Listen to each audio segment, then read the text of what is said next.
I grew up in New Hampshire, about 30 minutes outside of Manchester. In my early 20s, I was going through a rough patch, trying to find my footing after a recent breakup. My grandmother, a deeply religious woman, had been leaning on her faith more than ever since my grandfather passed away. To support her, and maybe to find some clarity for myself, I started attending church with her every Sunday. One Sunday after the service, I met a girl. It still feels surreal when I think back to it. Our church community was tight-knit, so I would have noticed someone new. Yet, there she was, dark curly hair, deep hazel eyes, and a quiet magnetic presence. Her name was Kaylee. Something about her drew me in immediately. We talked, bantered, and by the end of our conversation, I had her number. Over the next week, we texted often, and I found myself getting more and more interested in her. I looked her up on social media. She had very few followers, which I actually liked.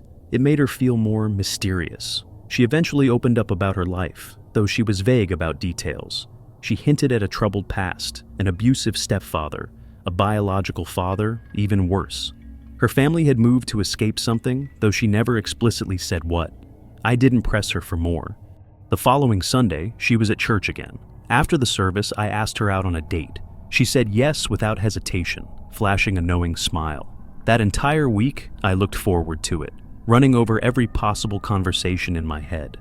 When the night finally came, we kept it simple, a movie, then dinner. She was a great listener, engaging and genuinely interested in what I had to say. After dinner, not wanting the night to end, I suggested a drive. She agreed, and soon we were on a 2-lane highway surrounded by dense trees. The night felt perfect.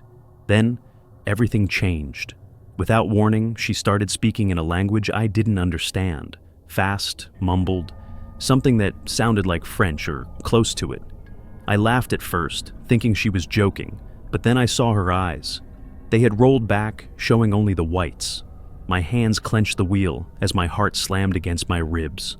I nearly swerved into the barrier. She kept mumbling, her head twitching unnaturally. I pulled over, barely able to think. My fingers fumbled for my phone as I called an ambulance, stammering that I thought she was having a seizure. As I waited, I kept glancing at her, unsure of what to do. Her head seemed to vibrate, her body rigid yet trembling. Then, just as suddenly as it had started, it stopped. She snapped her head toward me, her eyes normal again. But her expression, wide-eyed, intense, was burned into my memory. Before I could say a word, she flung the car door open and sprinted into the woods. I sat there, frozen, my brain refusing to process what had just happened. My hands were still trembling when the police and paramedics arrived. I told them everything, every bizarre detail, knowing I sounded insane. They nodded, took my statement, and assured me they'd look for her. But Kaylee was gone. She never showed up at church again. Her Instagram was deleted. My number had been blocked. A friend tried texting her. Nothing. It was like she had never existed. When I asked around at church, no one knew her. I tried searching for answers, but there were none. I eventually moved away, but that night has haunted me ever since. The memory of home feels different now, distorted, tainted. I still don't know what happened to her, and maybe I never will. My family has this beat-up 2012 Volvo that is quite literally on its last legs. I don't know what it is, but the thing refuses to quit. It's had a million problems but still runs. The thing has a laundry list of issues, brakes that feel soft, a temperamental engine, and half the electronics barely work. My parents are basically waiting for it to break down for good, so that they'll have an excuse to get a new car. Unfortunately, I'm the one stuck driving it.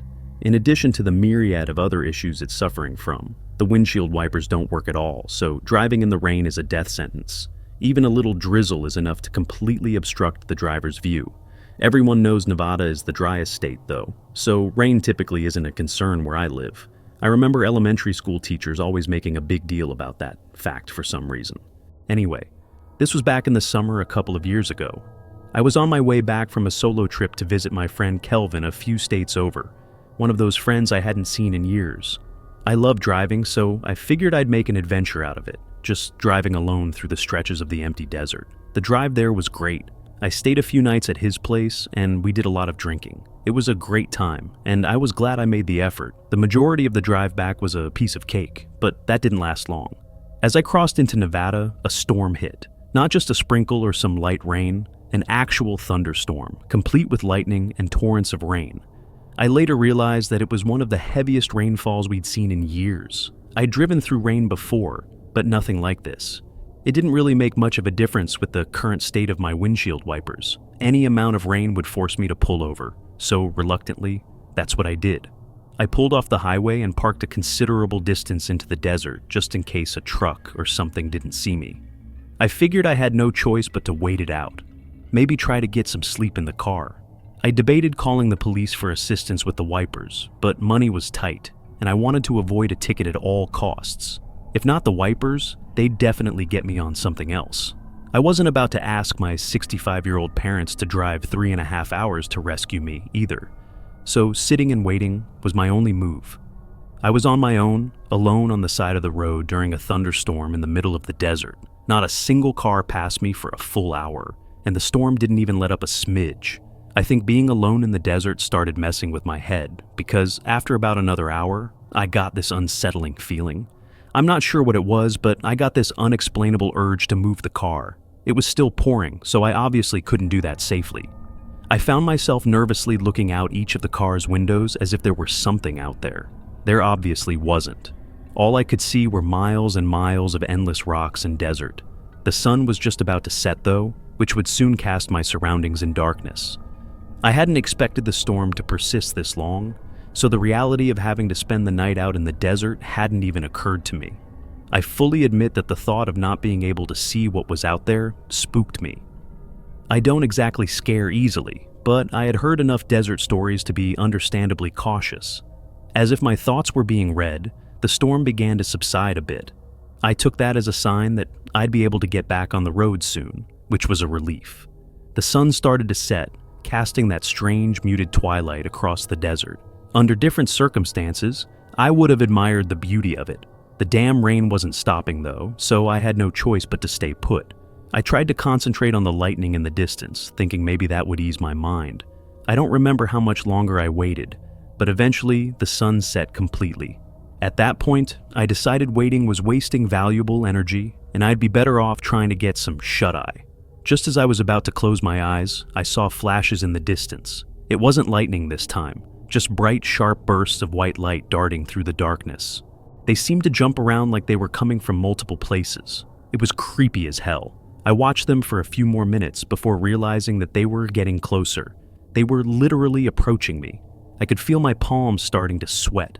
I don't know what came over me, but instinct kicked in and I made a split-second decision to get out of the car and hide.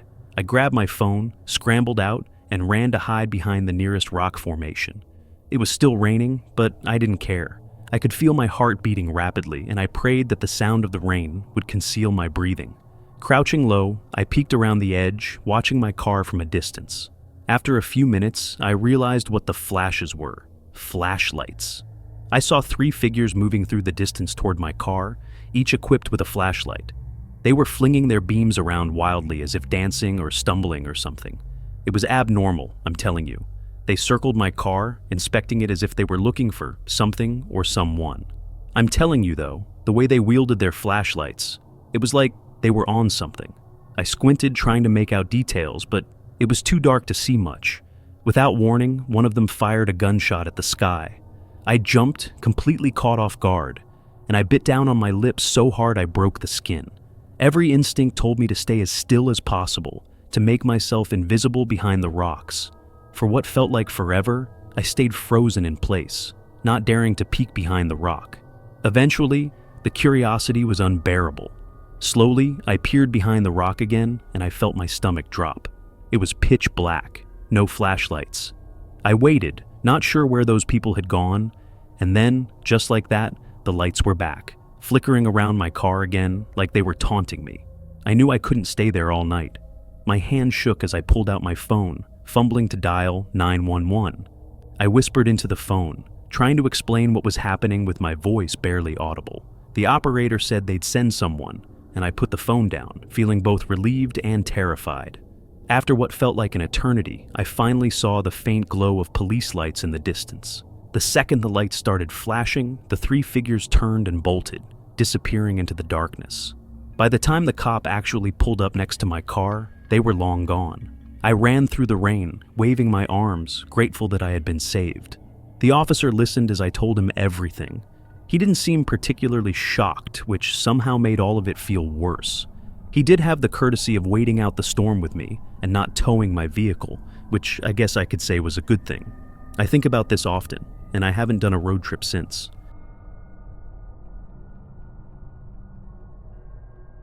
What I'm about to tell you is the strangest experience I've ever lived through. My name is Mary, and a few months back, my friend Carol and I were driving from Florida to New Jersey. We had just wrapped up a visit with some friends who went to school down there, and while we had a great time, it was time to get back to reality. The drive was supposed to be fun, a road trip just for the two of us, packed with snacks, music, and hours to catch up. Looking back, we probably should have stayed one more night at our friend's place, but I was eager to get home. We planned to do the whole drive in one shot, pushing through the night and into the next morning.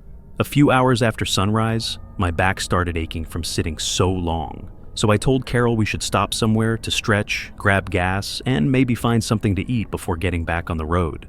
We drove past a few exits before finally pulling off at a town that claimed to be a lively tourist stop. For the life of me, I can't remember the name of the place. It had all the signs of a tourist town: directions to attractions, promises of unique shops, and local history. But as soon as we pulled in, I felt something was off. The streets were empty. The buildings looked like they'd seen better days, too run down for a place supposedly catering to visitors. It wasn't like an outright ghost town, but there was something about it that didn't sit right. Everything looked open, but it had this eerie, forgotten feel. I think everyone knows that kind of feeling, where nothing seems outright wrong, but every instinct is telling you something isn't right. The first stop was a convenience store. We had to drive a while before we actually hit the center of town, but we finally pulled into a small shop to grab refreshments. Inside, everything seemed normal. Carol was looking for a specific drink, but got frustrated when she couldn't find it. She tends to be dramatic, so I humored her and agreed to go somewhere else. I still wanted my Gatorade, so I walked up to the counter to pay. The cashier was a woman, probably around 30 or 35, with dark brown hair and a tall frame. I wouldn't have remembered her so clearly if it weren't for the suspenders she was wearing, not something you see every day. I paid for my drink and we left. Carol spotted another convenience store across the street, so we decided to try there. The second we walked in, my stomach dropped. Behind the counter was the exact same cashier. Same hair, same face, same height, same everything. I froze, staring at her. She noticed and looked uncomfortable. Eventually I blurted out, asking if she had a twin or a sister. She gave me a weird look and said she was an only child. She even seemed skeptical of my question, telling me it was strange to ask.